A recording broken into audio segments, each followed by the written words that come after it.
Bem-vindo mais uma vez ao nosso estudo bíblico aqui no nosso canal Jaboque. Vamos orar? Não se esqueça de se inscrever se você ainda não se inscreveu. Faça os seus comentários, dá o seu like, mas é muito importante compartilhar para alcançarmos as vidas para Cristo, para alcançarmos aqueles que estão precisando ser fortalecidos na fé. Conto com você. E hoje nós veremos as atitudes de uma mulher que a Bíblia menciona que é a única que foi chamada de discípula. É muito interessante. Nós vamos ver logo após a vinheta.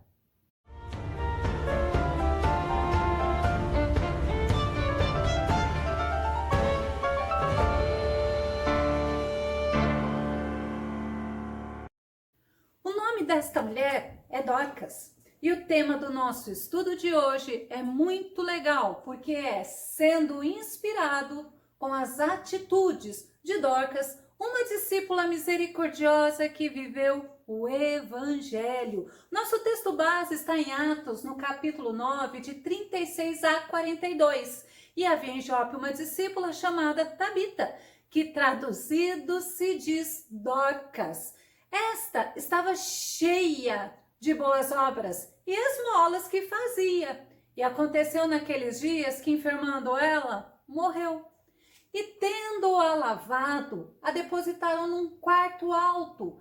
E como Lida, era o nome de uma cidade, era perto de Jope, ouvindo os discípulos que Pedro estava ali, lhe mandaram 2 homens, rogando-lhe que não se demorasse em vir ter com eles. É muito interessante que esta, além de ser a única mulher na Bíblia que é tido como discípula, ela era uma mulher notável, mas ela era notável em obras e ofertas. Era uma mulher que ela tinha não vou falar que é um hobby, mas algo que ela gostava de fazer e ela colocava a serviço de Cristo. Ela costurava para as viúvas. Olha que expressão de cuidado dela com aqueles mais necessitados. As viúvas na Bíblia, ela sempre tinha que ter um cuidado mais especial. Deus sempre mandou cuidar dos órfãos e das viúvas. E essa mulher, Dorcas, ela morava em Jope, que era uma cidade marítima, ou seja, uma cidade portuária. Essa cidade, ela ficava aproximadamente 55 quilômetros de Jerusalém. Era uma cidade de pesca, então tinha muitos pobres lá, a 16 quilômetros de Jope. Em grego, o nome Talita é Dorcas. Isso em grego. Lá em Jope, ela era conhecida como Dorcas. Já em hebraico, era Tabita, um nome judeu. É interessante que o significado do nome dela é gazela ou antílope. Sabe o que é mais interessante? Esses animais, eles viviam nas montanhas e eram muito atentos. Eles eram muito espertos por serem presas fáceis. E esse nome, Tabita ou Dorcas, é a mesma pessoa, só difere da região. Você sabe que na Bíblia nós temos, por exemplo, o nome de Paulo e de Saulo, mas é a mesma pessoa, não é que ao aceitar Jesus teve o nome modificado. É simplesmente que Saulo, ele tinha um nome judeu, como os judeus o tratavam, e Paulo já era o nome como os gentios o tratavam. Vamos ver Atos 13 e 9, que nos diz assim: Todavia, Saulo, que também se chama Paulo, cheio do Espírito Santo. Só para mostrar para você que o nome não modificou o personagem. Mas nós vamos ver as características de Dorcas. Ela era uma mulher muito preciosa. É interessante que a Bíblia não fala se ela era nova ou se ela era já uma senhora, mas a Bíblia traz as características desta mulher para ela ser muito preciosa. A primeira característica, ela era vista pelas pessoas por causa das suas boas obras, por causa do seu bom proceder. Vamos ver Timóteo, aqui no capítulo 5, verso 10, que diz assim: cujas boas obras possam lhe servir de bom testemunho. E o dela, sim, lhe servia de bom testemunho. Tais como se criou filhos, se exerceu hospitalidade, se lavou humildemente os pés dos santos, se socorreu os atribulados e se praticou todo tipo de boa obra. Então a Bíblia ela nos ensina, até mesmo para que nós não ficamos somente olhando para nós, para os nossos problemas, é justamente um olhar para o outro, para socorrer o outro, para ajudar o outro. Então a gente vê cujas boas obras possam lhe servir de bom testemunho. E outra coisa que a gente vê, numa das características de Dorcas, é que ela era uma mulher dedicada. Dedicada a quê? A fazer as boas obras e a ajudar financeiramente os pobres. Vamos ver Colossenses 1:10, o que diz? Diz assim, e tudo isto com o propósito de que possais viver de modo digno do Senhor, agradando-lhe plenamente, frutificando em toda boa obra, crescendo no conhecimento de Deus. Nós não podemos ficar também só focados em boas obras e esquecer a nossa vida espiritual, de nos alimentarmos da palavra de Deus, de estarmos em oração, de estarmos através da palavra, de estarmos em intimidade com Deus. Mas as boas obras, elas também são importantes. Elas não são importantes para você ser salvo, mas ela é fruto, ela é resultado da tua salvação com Cristo. Vamos ver o que diz Tito 3:8? Diz assim, esta, pois, é uma palavra totalmente digna de crédito e quero que a proclameis categoricamente, a fim de que aqueles que creem em Deus se empenhem na prática de boas obras. Tais ações são excelentes e de grande proveito para a humanidade. Então é interessante isso, eu preciso não ficar olhando para os meus problemas, porque se eu ficar olhando somente para mim, eu vou ficar o quê? Eu vou ser uma pessoa egocêntrica, aonde eu vou ser o foco de mim mesma. Mas a Bíblia ela nos ensina que eu tenho que amar a Deus acima de todas as coisas e eu tenho que amar o próximo como a mim mesma. Então é importante sim. Olha o que diz Tiago 1:27. A religião que Deus, o nosso Pai, aceita como sincera e imaculada é esta: cuidar dos órfãos e das viúvas em suas dificuldades, especialmente não se deixar corromper pelas filosofias mundanas. Sabe por quê? Porque ao invés de você fazer uma boa obra como fruto de Cristo habitando em você, você vai se contaminar achando que você tem que fazer boa obra para que os seus pecados sejam perdoados, para que você ganhe mais crédito. Não é isso. Boas obras, ela é fruto do habitar do Espírito Santo em mim. Mas Dorcas, ela era piedosa. Você sabe, piedosa é uma pessoa afetuosa, amável, uma pessoa amorosa. Olha o que diz Tito 2:12.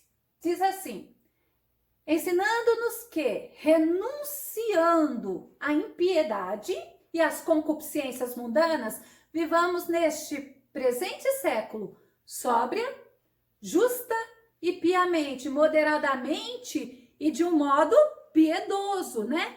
Quer ver um exemplo bacana que o salmista nos dá? Salmo 116:5 diz assim, piedoso é o Senhor e justo. Olha o nosso exemplo. O nosso Deus tem misericórdia, mas é muito lindo quando a gente olha o salmista, ele traz justamente isso, um Deus misericordioso e um Deus compassivo, um Deus piedoso. Vamos ver, Salmo 86:15 diz assim, mas tu, Senhor, és um Deus cheio de compaixão e piedoso e sofredor, e grande em benignidade e em verdade. Então, Dorcas, ela era piedosa. Mas uma coisa que me chama muito a atenção, Dorcas, ela era uma pessoa que vivia ao contrário do ser humano egoísta. O ser humano egoísta é aquele que é apegado aos seus próprios interesses, é aquele que não leva em conta o interesse do próximo, só quer ser satisfeito.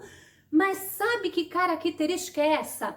Ela era altruísta. Vamos ver o exemplo de Paulo em Atos, capítulo 20, verso 35? Por meio de todas as minhas realizações, tenho-vos mostrado que, mediante trabalho árduo, devemos cooperar com os necessitados, lembrando as palavras do próprio Senhor Jesus. É mais bem-aventurado dar do que receber. Então é isso que o Senhor nos ensina. Mas também o rei Salomão, ele nos ensina em Provérbios 19:17, que diz assim, quem trata bem os pobres empresta ao Senhor e ele o recompensará regiamente. É muito lindo saber que Deus, ele nos faz não para nós vivermos para nós mesmos. E é isso que nós temos que chamar a nossa atenção. Mas a Dorcas, ela tinha esse nome, ela era uma discípula, ou seja, ela era uma mulher que seguia, era uma seguidora de Jesus Cristo, alguém que vivia intensamente o evangelho. É diferente de religiosidade. Você sabe o que o religioso gosta de fazer? De acusar, de ficar preocupado, como diz a Bíblia, coando mosquito e engolindo camelo. Então, a Bíblia, quando ela nos traz esse exemplo de Dorcas, que é para você viver para o outro, mas não é para você viver para acusar o outro e simplesmente para você ser uma pessoa usada pelo Espírito Santo aqui nesta terra, ela traz essa diferença. Mateus 28:19 fala assim: portanto, ide, fazei discípulos de todas as nações. E hoje nós vemos que as pessoas gostam de viver o quê? A religiosidade.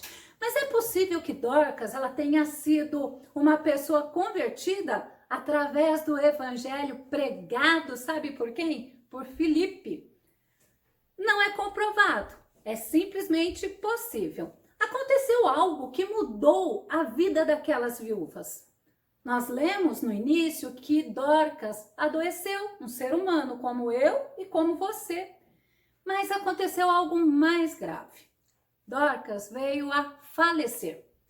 Aquelas pessoas, principalmente que eram ajudadas por ela, aquelas pessoas que conviviam com ela, elas ficaram tão tristes, elas ficaram tão magoadas, que não foi só pelo fato de Dorcas ser aquela mulher que ajudava, mas pelo fato de Dorcas ser piedosa, amorosa, e ela era muito querida. A morte de Dorcas trouxe muita comoção para aquele povo. Mas a Bíblia, ela fala que existe uma coisa chamada lei da semeadura. Olha o que diz Gálatas 6, 9 e 10. Diz assim: e não nos cansemos de fazer o bem, porque a seu tempo ceifaremos, se não houvermos desfalecido. Então, enquanto temos tempo, façamos bem a todos, mas principalmente aos domésticos da fé.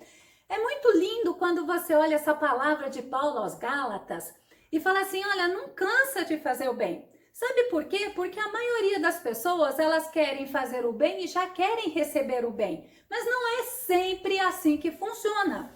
E fala assim: porque a seu tempo ceifaremos, mas é no tempo certo, não é no meu, não é no seu. Às vezes a gente faz o bem e as pessoas nos pagam com o mal, mas aí não é problema meu. O problema é eu não fazer o bem.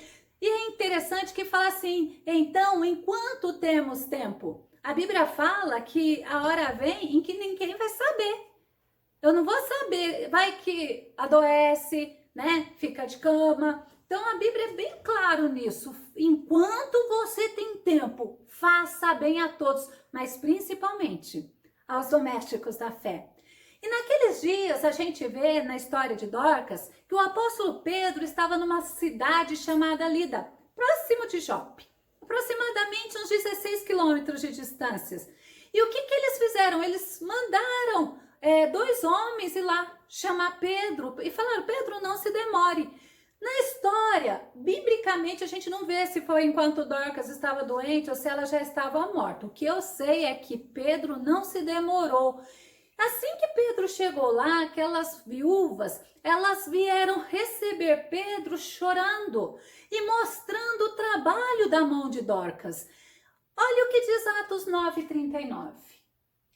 E levantando-se Pedro foi com eles, com aqueles 2 que foram buscar ele, e quando chegou, o levaram ao quarto alto. Lembra que aquelas viúvas tinham dado um banho no corpo de Dorcas e tinha colocado o corpo lá no quarto alto?